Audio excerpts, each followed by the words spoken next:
Welcome everybody to our episode, the EisnerAmper podcast for healthcare professionals. My name is Tony Davis. I'm a director in the healthcare industry at Eisner Advisory Group, and I again welcome back to this episode. I'm thrilled to invite good friend Stephen Bisciello, a partner in our healthcare group at Eisner Advisory, and welcome Stephen to the podcast today. Hey, good morning. Thanks, Tony. Thanks for having me. Awesome. Well, I'm excited for the topic today around revenue cycle. But before we get into the discussion, a little bit of background, talk about kind of your history here at Eisner and some of the work you've been doing over the last 15 to 20 years. Sure. So you hit it spot on. So been at Eisner going on 17 years, came out of industry, was brought in when the healthcare group was a very small 2 to 3 person group to start a revenue cycle service line. My background at the time was operations and revenue cycle. Came in, was fortunate to work on a number of projects in both the hospital as well as the physician as well as the home care space. And since then, we've kind of grown it. We've grown it into it's one of our core service lines, along with strategy, digital health, compliance, so on and so forth. So, proud to start it at the beginning here at Eisner, and, proud to be considered one of the subject matter experts in the field. Yeah, absolutely. I think what I've learned and enjoyed about working together over the last few years is the diverse nature of what we bring to the table in the rev cycle space. And we'll get into some of the details here shortly, but also the geography that we cover within the Eisner team throughout the country. Basically, you and I get the fortune of traveling the country and seeing different healthcare facilities across the country. Speak on that a little bit of kind of some of the parts of of this U.S. that you've been to and some of the types of organizations you've helped. Sure. Yeah, for me, completely agree with you. Best part of the job is the different scenarios, the different geographies, the different modalities. So we're fortunate to, together to service the predominantly in the beginning was the Northeast, New York, New Jersey, Pennsylvania, Connecticut. That then expanded down south into Maryland, Washington, D.C., Florida, into Texas, now, into the middle of the country, into Minnesota. We've done work on the West Coast, and hopefully pretty soon we'll be leaving the mainland and maybe doing some work in the island of Puerto Rico. So we've been fortunate to travel together, and the different modalities we've seen in those areas are everything from your standalone hospitals, your hospital systems and large academic medical centers, your physician groups, either privately owned, hospital owned, or as we've seen in the last couple of years, private equity backed and owned. Specifically as well, the other modalities, are the home care space, which has been a big area for us to do, as their rev cycle had been turned around some years back with the Medicaid fee-for-service expansion. So we've worked in the home care space, again, both skilled, not skilled, privately owned, hospital owned, private equity owned, across the country. Yeah. No, it's for me, it's just sort of it builds a lot of variety in the space, but there's a lot of standard tenets that follow the revenue cycle niche within a healthcare practice. And so let's touch on some of those things that we've seen in our experiences and in your case over your whole career, basically. The one thing I want to start with is the term revenue cycle itself. I feel like within a healthcare facility, there's often some confusion in what that really means. A lot of practices will use the term business operations or office management or financial aspects of a practice. And I think those are all in there. But, if you had a way to sort of describe what revenue cycle really is, what words would you use in that space?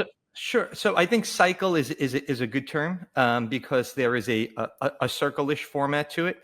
And there are different components that make up that cycle that are all intertwined and dependent upon one another in order to function correctly. So the best way to describe revenue cycle is it's the lifeblood of the organization after the clinical component has been completed. So the patient visit, the patient encounter. And then we, all of the things leading up to that encounter The encounter itself and post-encounter are make up the number of components that are necessary to post-servicing that patient, being able to collect the fees for that visit. So there are three main areas within the cycle. There's what we call the front office. And the front office has a number of subcomponents in it, but the front office is predominantly the makeup of the scheduling of the visit, how the patient identifies the practice, and the information that's provided to the practice in order to set up that initial encounter or that admission, depending on what we're talking about, inpatient or outpatient. The actual day of the visit, the registration, the patient coming in, meeting with the staff, and then going over or re-going over the information they provided at the outset when scheduling that appointment, making sure that's all accurate and correct, specifically the patient's demographics and their insurance information. Then we have the actual visit itself. So we call that the middle office, where we have the patient encounter. The provider sees the patient, and now the provider finishes the visit and needs to document that visit happened, or we call it the charge capture. There is a clinical component within that the provider or one of the extenders of the provider has to document in the medical record why the patient was there, their history of their present illness, what they found when treating the patient, what their prescription was for a treatment plan going forward. How that information is documented in the medical record then needs to be translated, or what we call coded, into the allowable codes that the eventual billing and to the insurance companies will recognize and be able to decode that visit. So the provider needs to provide a diagnosis code. They need to provide actual procedural codes to document what they actually did with that patient. So that is the charge capture and entry, the coding and documentation of the visit. And then we have the actual billing of the visit.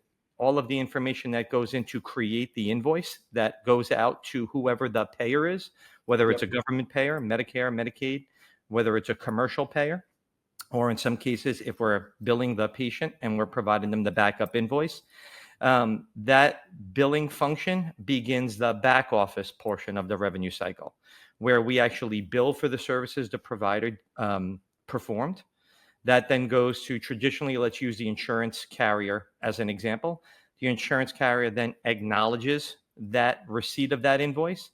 They do what's called an adjudication of that invoice and doing a check down to make sure that the codes provided match up to the patient's diagnosis and what was performed. And then the insurance carrier will then give a response to the practice, where we get a response through what's called a remittance or an explanation of benefits. An EOB is the acronym. And the practice then responds to that, right? Did they pay us? We review to say, was the payment made? Was the payment made correctly according to our contract with the insurance carrier? Or did they deny the visit? And there is language in that remittance that tells us why they denied it. And then still in the back office, we then need to react, right? We either post the payment to our account, make sure that the funds are in the bank. We post that payment within our electronic medical record system in the business portion of it. Or we now need to react. We need to read and understand why they denied the visit, and then perform certain steps to rebill that claim or appeal the reason that they denied that claim for in a second, and in some cases a third effort to try to obtain payment for that visit. And all of that lives in the back office portion of it. For the listening audience, I think you just got a brilliant synopsis of Rev Cycle in 4 minutes. Don't have to read any more textbooks. Well done, Stephen. That really summed it up beautifully. And I think really emphasized the point for me.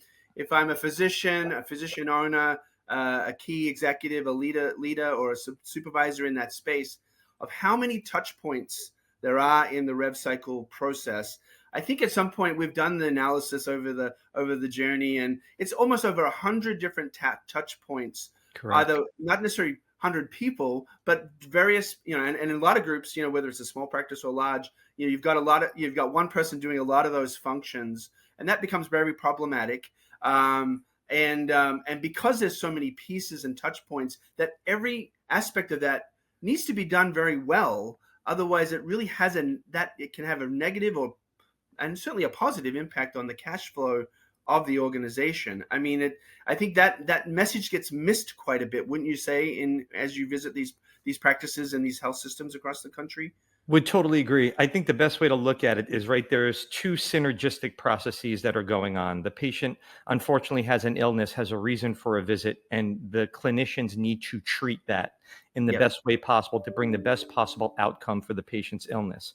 At the same time and simultaneously, the business aspect of that organization, hospital, home care, physician practice, needs to be able to document, needs to be able to hit on all these touch points simultaneously because they're intertwined, in order for the organization to be able to bill and receive the funds appropriate for that visit. And Yep. as you said, if it's done correctly, right, not only are we hopefully giving the patient a great outcome, but the practice is being rewarded financially according to contracted rates for that visit.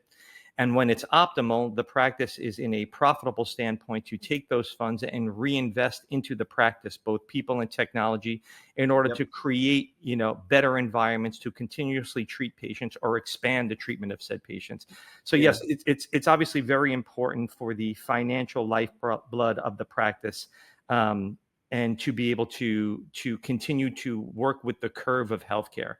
And I Yeah. think, Tony, what's made it even more complicated and fun is that there are so many budding technologies that are being utilized in the revenue cycle space, whether it's continued use and expansion of AI, and Yep. those technologies can be plugged into all of those different areas that we just talked about. We have Yeah. technologies that are used to register and schedule patients. We have technologies now that help the physicians document and code accurately or code on their behalf. And then we have technologies and we have insourced and outsourced setups to help us bill and collect for that. So it's our job to help our client continuously maintain what we call best practices for all of those processes, and Yep. ensure there are routine checks and balances that are being performed in order to ensure that all these items are firing accordingly, timely, and accurately amongst each other. Yeah, wonderfully said. I think you hit on one trend we're seeing in the industry, which is the injection of the AI type solutions, and I think Mhm. that's a podcast unto itself. Yes. I think that what I'd loved you to speak on for a little bit in our remaining time is what are some, because you just touched on it. What are some KPIs, key performance indicators, or some metrics that you would suggest practices track and look at that might help them identify, some of the problematic areas that you just described that could be affecting that cash flow, and or the patient experience, just as importantly, obviously. What are Sure. some things that just a couple, 3 or 4 things that you look at when you go into a practice? Sure. So, there's so many different KPIs, and depending on, the areas that we're looking at, or that a lot of times our clients think that where the issue is originating from. So we like to look at KPIs as well as processes from all those different areas I just talked about, the front, middle, and the back office. So for example, we will take a look at what our time to make an appointment is, what our capacity levels are, and what's the current level of production, what is the volume of patients that we're seeing. We'll then take a look at the time frame it takes, and from the time a patient is seen, in order to, from the waiting room to get into the actual exam room to see the patient, to see the provider. We then try to take a look at time frames and accuracy levels of post visit, how long it's taking to document said visit, and what the accuracy of the coding and documentation are by sampling or auditing the coding and documentation to say, this is what the patient presented, this is what was documented in the record, in the medical record, and the subsequent codes that were selected. Do they match? Are they accurate? Are they at the actual levels of that visit, either above, below, or right there? Yep. We then try to take a look at now how long it takes us to bill a claim, and do we get any type of what we call rejections from Yep. between the time the claim leaves our practice to when it gets to the insurance carrier through what's Yep. called a clearinghouse. What's rejecting, meaning what's missing on the actual invoice? Is there a code missing? Are the demographics wrong? Is there Yep. something that is not adjoining the both? We then try to take a look at how long it takes for a claim, once it's been billed, to be adjudicated and paid by the payers. Yep. Denial rate is what we look at a lot, right? Yep. Why are we getting denials? From the percentage of the claims we send out, what percent are denying? And then subsequent KPIs underneath there. What are the different types of denials? Because a denial speaks to where the breakdown happened in the actual cycle. So Yep. what are the denial reasons and why? The origination. And then looking at ourselves as a practice or the vendors we utilize as a practice in order to fight those denials. We look at denial overturn rate. How successful are we in fighting those denials and liquidating that claim for payment? Yep. How long a claim is sitting in our accounts receivable? How many claims that our staff or our outsourced vendor is touching per day and their success rate on that? And Yes. we also look at when we're collecting, how much are we collecting? What is our ratio of collections versus the level of volume we're outputting? So there's a whole cadre of KPIs, and that helps us to quote unquote diagnose if there's an issue with the revenue cycle and where there are opportunities to optimize that. Yep. And it's also a leave behind that we teach our clients on how to continuously run, which KPIs, when to run, which areas that those KPIs speak to, and what the reaction should be or the proactive steps that are taken based on what those KPIs are telling us. Yeah. Again, a laundry list that hopefully the listening audience can jot down or rewind and listen to. I think that's a wonderful place to start. And I think obviously if any of those areas seem of concern and there's some benchmarks in the industry you can match against to see how you're performing as a practice to the industry, and that gives you a sense of there might be some issues within your rev cycle. I want to finish on one subject that you touched on just a moment ago, which Please. is the in-house billing versus the outsourcing.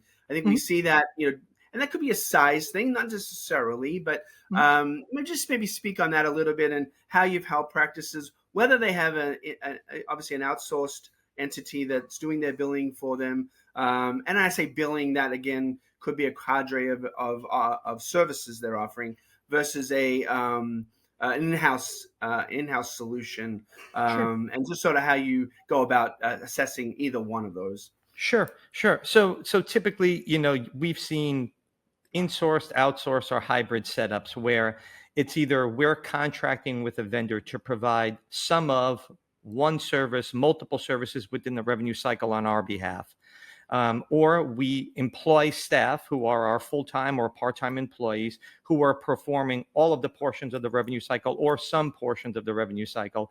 And then in the hybrid where we have a combination of the both. So we typically see that from an outsourced perspective. Typically our clients will either go to an outsourced setup if they're looking from a cost perspective, if they're having issues in finding and obtaining in-house talent, or cadre of both. They may not have the skill sets in-house and want to utilize a vendor for that aspect. So for us, when we are going in and trying to help a client determine and optimize their revenue cycle, we're either looking at the performance of their in-house, of their outsourced, or a combination of both. And based on what our process and our data reviews tell us, we are helping clients either say, you're getting the benefit or you're not getting the benefit of the outsourced vendor. The cost may be lower, but the performance may be lower as well. So, you're not getting what you're paying for. And or, there are issues with how the outsourced vendor is processing data, either from a HIPAA standpoint, a compliance standpoint, and that it is your patient data. It's better to bring it in-house, and here's why. Or the reverse. We've had either a downturn or an overturn in in-source staff, where it's taking a long time to find replacement in-source staff. So we may need to help our clients identify an outsourced vendor and actually move some of the functionality from an in-source to an outsource setting. So there's, as you can imagine, a number of steps involved in that. So I would say, Tony, to bottom line that the industry right now, we see a great mix of in-source, outsource, hybrid environments. And the good news for our client is the baseline processes, the baseline data that we look for is the same, whether you're using in-source or outsource. So there are ways to identify performance. There are ways to audit and keep either in-source or outsource staff accountable for what they do. And then there are ways to utilize those KPIs to continuously measure said performance and be able to make decisions on how do we want our setup. maintain as a hybrid, maintain as an outsource, bring it inside. So all of those areas that we talked about previously are utilized in regardless of what the setup of our client has. And Tony, I think what's important for our clients, or to recognize, is that given that it's the lifeblood of the organization, there is always a great return on investment in taking a look at your revenue cycle and optimizing it. Obviously, it can help to increase your overall performance operationally, financially, Yes. and the typical return on investment we've seen working with our clients in looking at and optimizing their revenue cycle and assisting them in optimizing their revenue cycle is typically a minimum of a 5 to 10x on the professional fees they outlay in order to look and bring, somebody like us in to help them fix and identify. So, we're very proud of that. And, it's helped our clients to not only improve their overall bottom line, but to use that return on investment, as what I was saying earlier, to reinvest in their direct practice, in their organization, either people or technology. Yeah. And Stephen, it's a great way to finish. I think I love the phraseology of investment. I think a lot of folks look at some of this as just another expense, right? But no, you're right. I mean, this is sort of the cliche low-hanging fruit area of healthcare. I think there's a lot of opportunity in that space, and I think you've summed it up beautifully as far as the mindset you need to bring into looking at your revenue cycle components. So thank you for that. Well, I think that's a great place to stop. I really want to thank Stephen Bisciello for joining us today. I think it was a wealth of information, and hopefully you took some good notes in the audience here. So Stephen, thanks again for your time. Sure, Tony. Thanks so much. Always happy to speak with you and to spread the word on all of the services our group provides. Obviously, revenue cycle being one of the core service lines of our group. So again, thanks so much for the questions and for having me on. Absolutely. Well, thanks for listening today. Look forward to future episodes of our EisnerAmper podcast for healthcare professionals, and we wish everyone a wonderful day. Thank you.